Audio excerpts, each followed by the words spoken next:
Sahabat semua yang dirahmati Allah Subhanahu wa taala, pernahkah kita merenung bagaimana sejarah panjang Islam berkembang menjadi peradaban besar? Bagaimana studi Islam bermula, siapa saja tokoh pentingnya, dan bagaimana perjalanan ilmu-ilmu keislaman di tengah berbagai tantangan termasuk penjajahan? Mari kita pelajari bersama secara ringkas tapi menyeluruh tentang sejarah dan perkembangan studi Islam di kawasan Timur Tengah. Mari saksikan video kami berikut ini. Yang pertama, tokoh-tokoh berpengaruh dalam studi Islam. Kita mulai dari para ilmuwan muslim yang menjadi pondasi utama perkembangan ilmu Islam.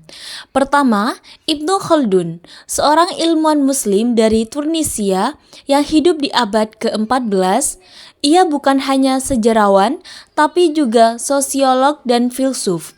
Karya monumentalnya Muqaddimah dianggap sebagai tonggak awal lahirnya ilmu sosiologi, ekonomi, dan historiografi modern.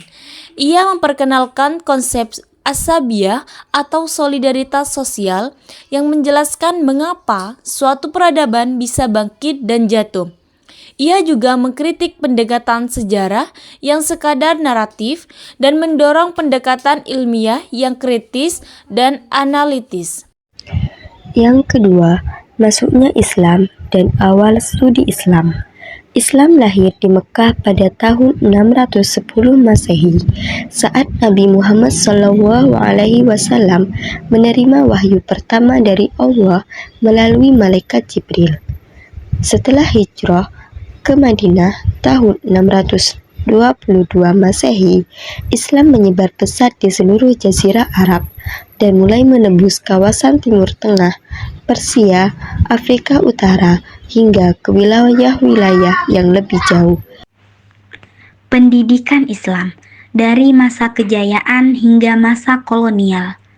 Pada masa keemasan Islam, abad ke-8 hingga ke-13, pendidikan Islam berkembang sangat pesat.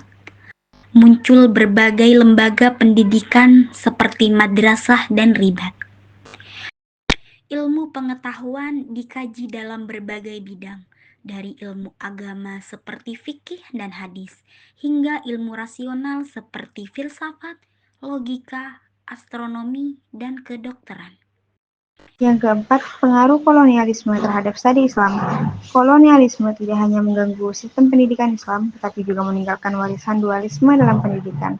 Akibatnya, muncul dua arus besar, satu arus modern sekuler dan satu lagi tradisional religius. Keduanya seringkali berjalan terpisah dan menimbulkan kebingungan identitas keilmuan di kalangan umat Islam. Namun, dari tantangan inilah muncul kebangkitan. Yang kelima, filsafat dan teologi Islam klasik. Satu sisi penting dalam studi Islam klasik adalah pengembangan filsafat dan ilmu kalam.